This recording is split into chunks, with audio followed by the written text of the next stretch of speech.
Bismillahirrahmanirrahim. Nahmaduhu wa nusalli ala rasulihil karim, amma ba'd. Insyaallah pada kesempatan ini kita akan melanjutkan kembali pembacaan kitab Minhajut Thalibin yang telah ditulis oleh Al-Imam An-Nawawi rahimahullahu ta'ala. Kita telah sampai kepada perkataan beliau, wal jari karrakidin. Adapun air yang mengalir, hukumnya itu karrakidin, seperti air yang diam, air yang tidak mengalir. Jadi air yang mengalir itu hukumnya seperti air yang diam. Maksudnya, jika air yang mengalir itu sedikit, kemudian terkena najis, meskipun tidak berubah, maka dihukumi mutanajjis sebagaimana air yang diam, yang sedikit, jika terkena najis, meskipun tidak berubah, maka tetap menjadi mutanajjis. Begitu juga, jika air yang mengalir itu banyak, kemudian terkena najis, dan air tersebut tidak berubah, maka air tersebut tetap suci, mensucikan. Sama juga seperti air yang diam, yang banyak, yang mencapai 2 qolah, jika terkena najis tetapi air tersebut tidak berubah, maka dihukumi suci, mensucikan. Ini yang dimaksud dengan kalimat wal jari karokidin. Adapun air yang mengalir itu hukumnya sama seperti air yang diam.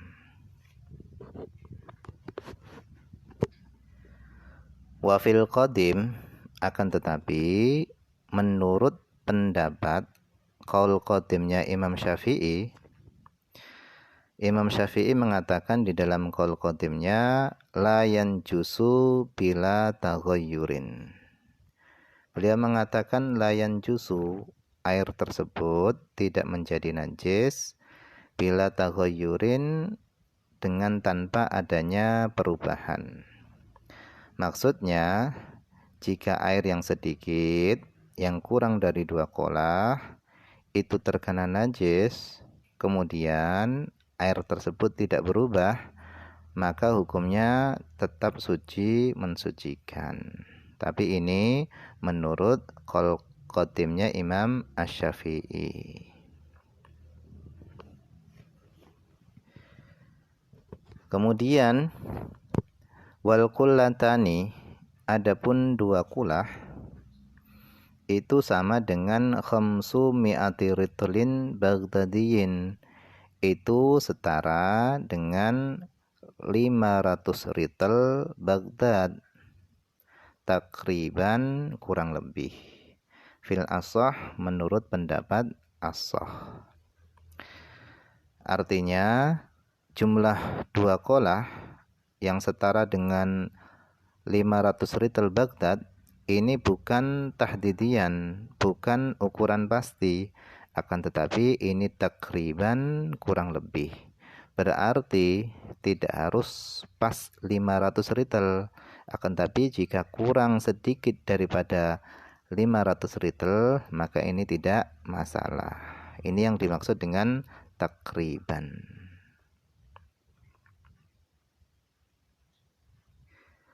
Kemudian wataghayyuru al-mu'athiru, wataghayyurul mu'athiru, adapun perubahan al-mu'athiru yang mempengaruhi status kemutlakan air, bitahirin au najisin, baik bercampur dengan benda yang suci ataupun bercampur dengan benda yang najis. Itu adalah ta'mun, perubahan rasa, au launun, atau perubahan warna, au rihun, atau perubahan bau. Jadi kemarin kan sudah dijelaskan bahwasanya jika air itu terkena najis atau terkena benda yang suci sehingga air tadi berubah, maka jika yang mengenai air tersebut itu air adalah najis, maka air tersebut menjadi air mutanajis. Jika yang merubah air itu adalah benda yang suci, maka air mutlak tadi hilang kemutlakannya. Nah, yang dimaksud berubah itu berubah apanya? Nah, di sini dijelaskan perubahan yang mempengaruhi status kemutlakan air itu adalah perubahan rasa, perubahan warna, dan perubahan bau.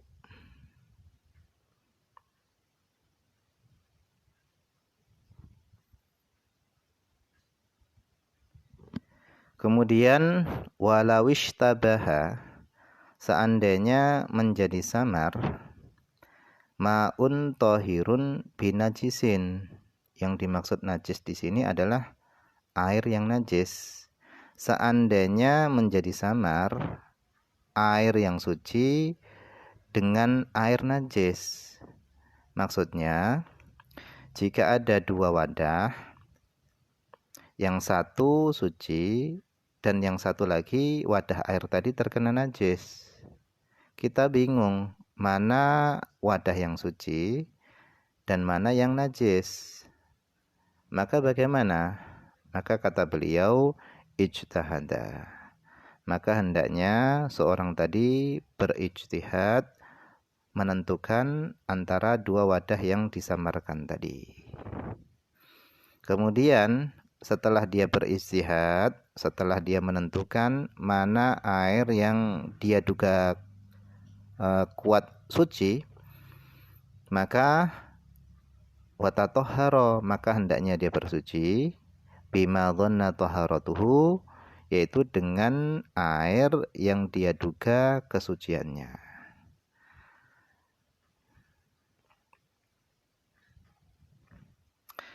Wakil, dan ada yang mengatakan, jadi kil ini adalah wajhun dhaifun, yaitu pendapat yang lemah yang dikemukakan oleh ashab asy-Syafi'i. Artinya kalau kil ini adalah pendapat yang bukan muktamad. Dikatakan in qadara ala tahirin biyaqinin fala. Jadi dikatakan jika seorang mampu mendapatkan air suci biyaqinin dengan yakin, selain dua wadah air yang terjadi kesamaran tadi, dia mampu mendapatkan air suci yang lainnya, fala, maka dia tidak boleh berijtihad.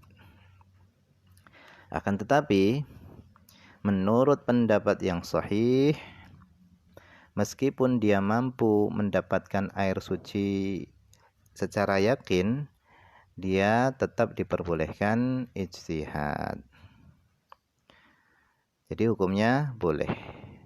Tetapi ketika dia tidak mampu mendapatkan air yang suci, yang ada hanya dua wadah air yang samar tadi, maka hukum ijtihad ketika itu wajib. Jadi kalau dia mampu mendapatkan air suci selain dua wadah yang disamarkan tadi, maka hukum ijtihadnya itu boleh. Akan tapi ketika dia tidak mampu mendapatkan air suci, yang ada hanya dua wadah air yang samar tadi, maka hukum ijtihadnya adalah wajib.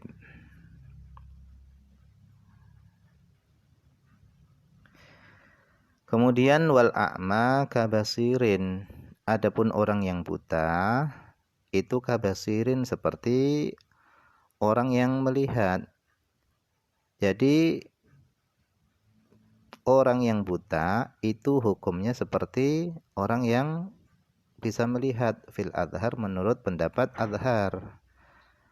Jadi menurut pendapat yang adhar, orang yang buta itu sama dengan orang yang melihat di dalam beristihad.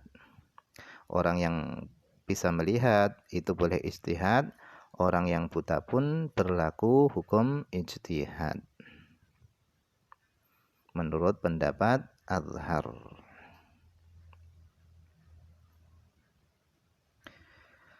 Au ma'un wa baulun, atau yang terjadi kesamaran itu adalah air dan kencing. Kalau tadi yang terjadi kesamaran adalah antara air suci dan air yang terkena najis. Kalau sekarang yang terjadi kesamaran adalah air dan kencing. Jadi ada dua wadah, yang satunya air suci mensucikan, dan yang satunya lagi adalah air kencing yang sudah hilang baunya sehingga menjadi samar. Nah, ini terjadi kesamaran. Mana yang air, mana yang kencing. Maka ketika kondisinya seperti ini, lam yajtahid, maka tidak boleh berijtihad. Ala sahih, menurut pendapat yang sahih.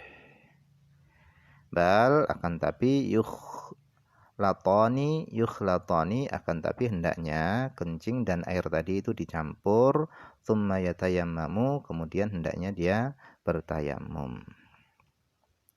Nah, tujuan air dan kencing tadi itu dicampur untuk apa?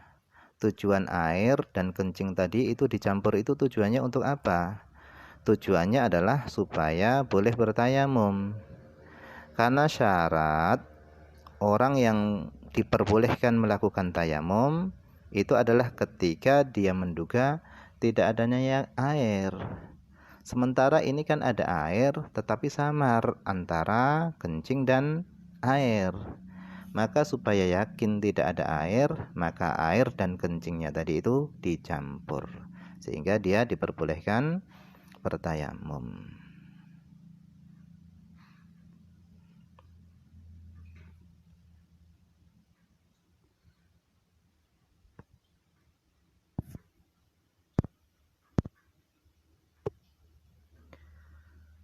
Au wa ma'wardin, atau yang terjadi kesamaran itu adalah air dan air mawar. Bagaimana?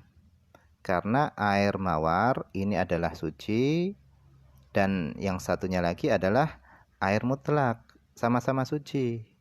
Cuman kalau air mawar suci tidak mensucikan, kalau air mutlak suci mensucikan. Maka bagaimana? Kata beliau, tawaddu'a bikullin marratan. Kata beliau, hendaknya seorang berwudu bikullin dengan masing-masing dari air mawar dan dari air mutlak. Marratan satu kali. Satu kali dengan air mawar, satu kali dengan air mutlak. Wakil dan dikatakan lahul ijtihadu, baginya boleh berijtihad, tapi ini adalah pendapat yang lemah.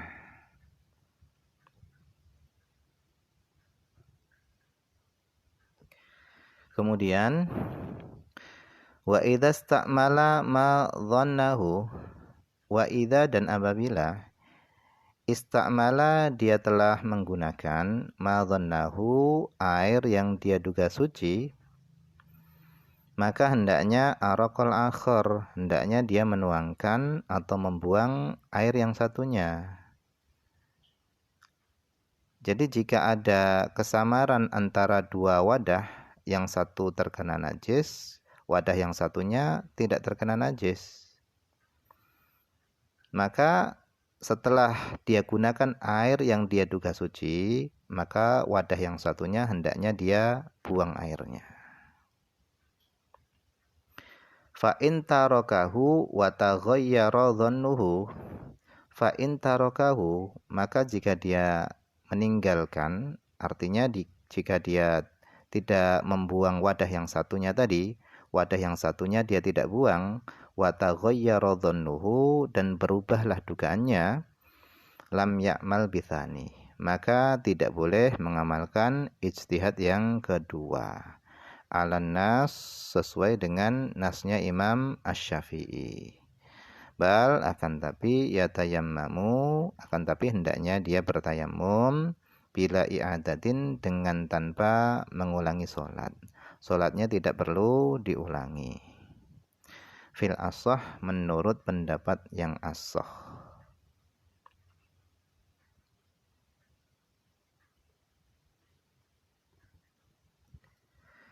Kemudian walau akhbara, seandainya mengabarkan bitanajjusihi dengan mutanajisnya air, siapa yang mengabarkan? Maqbulur riwayah, orang yang diterima riwayatnya.